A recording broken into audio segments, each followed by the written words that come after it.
Hello everyone, আজ আমি তোমাদের সামনে দুর্দান্ত স্বাদের একটি রেসিপি নিয়ে চলে এসেছি।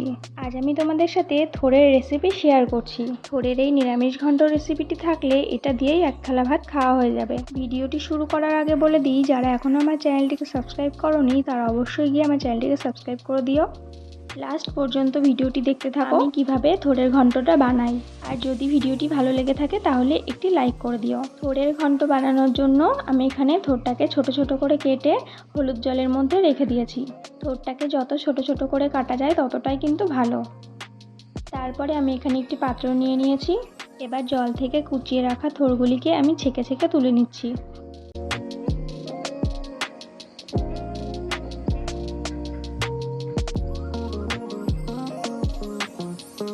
সব থোড়টাকে আমি এখানে ছেঁকে তুলে নিয়েছি। এবার আমি এর মধ্যে দিয়ে দিচ্ছি 1 চামচ মতন লবণ। লবণটা দিয়ে আমি হাত দিয়ে ভালো করে থোড়টাকে চটকে মাখিয়ে নেব। এতে করে থোড়টা থেকে অনেকটা জল বেরিয়ে আসবে।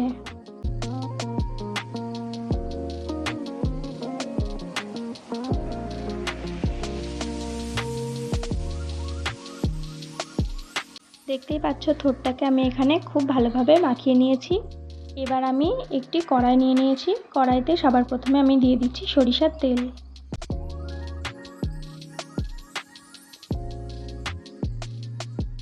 তেলটাকে গরম করে নিয়ে আমি সবার প্রথমে এখানে কিছুটা বড়ি ভেজে নিচ্ছি।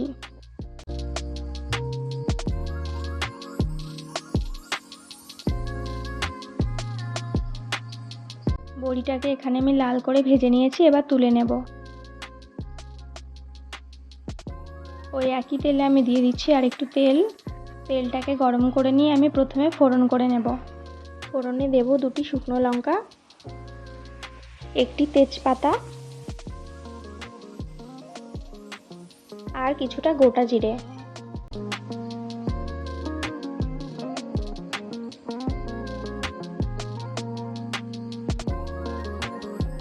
ফোড়নটাকে হালকা ভেজে নিয়ে আমি এর মধ্যে দিয়ে দিচ্ছি ছোট ছোট করে কেটে রাখা আলুগুলিকে।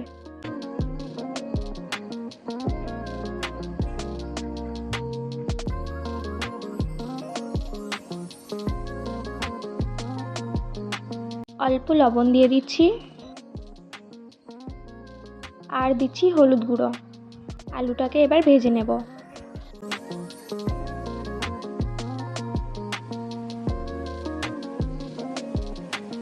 আলুটাকে আমি হালকা করে ভেজে নিয়েছি। এর উপরেই এবার আমি দিয়ে দিচ্ছি কয়েকটি চিড়ে রাখা কাঁচা লঙ্কা আর দিচ্ছি 1 চামচ আদা আর জিরে বাটা। একসাথে এবার ভেজে নেব।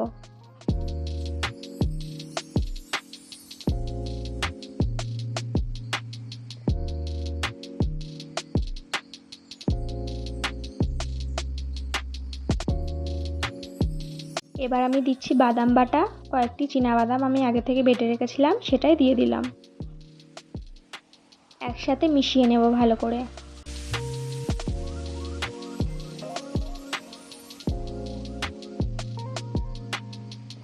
এর উপরে এবার আমি দিয়ে দিচ্ছি স্বাদ মতন লবণ। যেহেতু আগে আমি লবণ দিয়েছি সেই অনুযায়ী লবণটা দিতে হবে।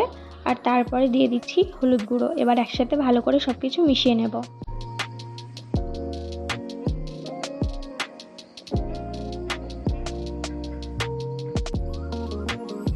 এখানে আমি 1/2 চামচ মতন লঙ্কার গুঁড়ো দিয়ে দিলাম।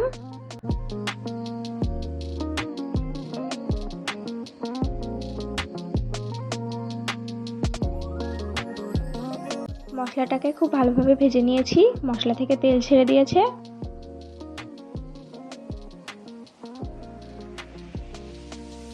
এবার আমি এর মধ্যে দিয়ে দিচ্ছি আগে থেকে লবণ দিয়ে মাখানো থোড়টাকে। একসাথে মিশিয়ে নেব।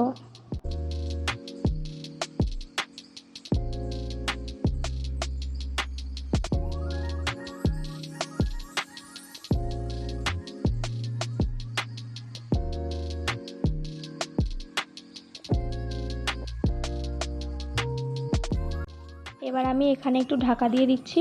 আমি আর এতে কিন্তু জল ব্যবহার করব না। ঢাকা দেওয়ার ফলেই কিন্তু অনেক জল বার হবে, এতেই সব সিদ্ধ হয়ে যাবে।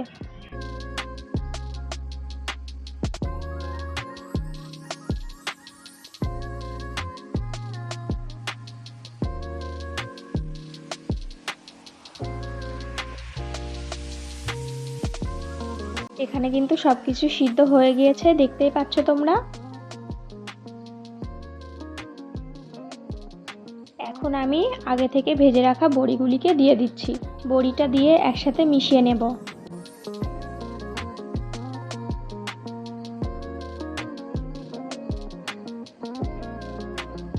আর এখানে আমি দিয়ে দিচ্ছি 1 চামচ চিনি। চিনিটা দিলে হালকা মিষ্টি মিষ্টি লাগবে, ভালো লাগবে থোড়টা খেতে।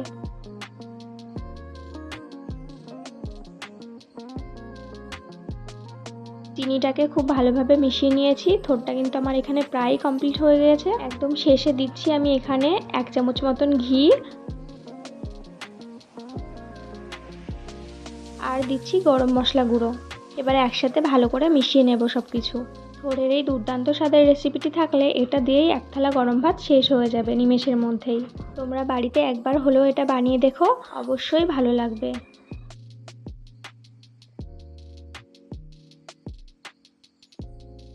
আমার কিন্তু এখানে নিরামিষ থোড়ের ঘন্ট একদম রেডি হয়ে গিয়েছে। এবার আমি এটাকে নামিয়ে নেব। আর তোমাদের পুরো ভিডিওটি কেমন লাগলো অবশ্যই কমেন্ট করে জানিও। আশা করছি তোমাদের পুরো ভিডিওটি ভালো লেগেছে। যদি ভালো লেগে থাকে তাহলে একটি লাইক করতে ভুলো না।